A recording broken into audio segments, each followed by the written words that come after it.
ചെറുതായി അരിഞ്ഞെടുത്ത ഇളവൻ കഷ്ണങ്ങളും ആവശ്യത്തിന് പച്ചമുളക് വട്ടത്തിലരിഞ്ഞതും ചേർത്ത് ആവശ്യത്തിന് ഉപ്പും വെള്ളവും ചേർത്ത്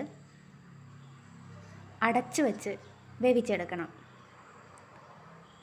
അതിനുശേഷം ചിരവിയ തേങ്ങയിലേക്ക് 4-5 കാന്താരിയും മോരും ചേർത്ത് നന്നായി അരച്ചെടുക്കണം. അതിലേക്ക് കടുക് ചേർത്ത് ഒന്ന് ചതച്ചെടുക്കണം.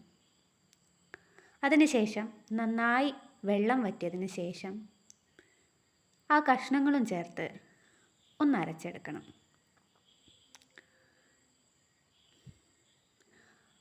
ഇപ്പം എല്ലാവർക്കും എന്താണെന്ന് മനസ്സിലായിട്ടുണ്ടാവും അല്ലേ? അപ്പോൾ നമ്മളിന്ന് ഉണ്ടാക്കാൻ പോകുന്നത് എന്താണെന്നറിയോ? പച്ചടിയാണ്.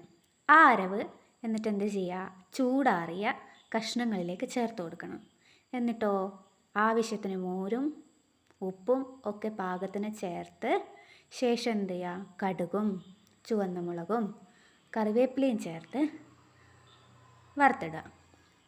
നന്നായി ഇളക്കിയതിന് ശേഷം നമുക്ക് ചോറിന് കൂട്ടി കഴിക്കാവുന്നതാണ്.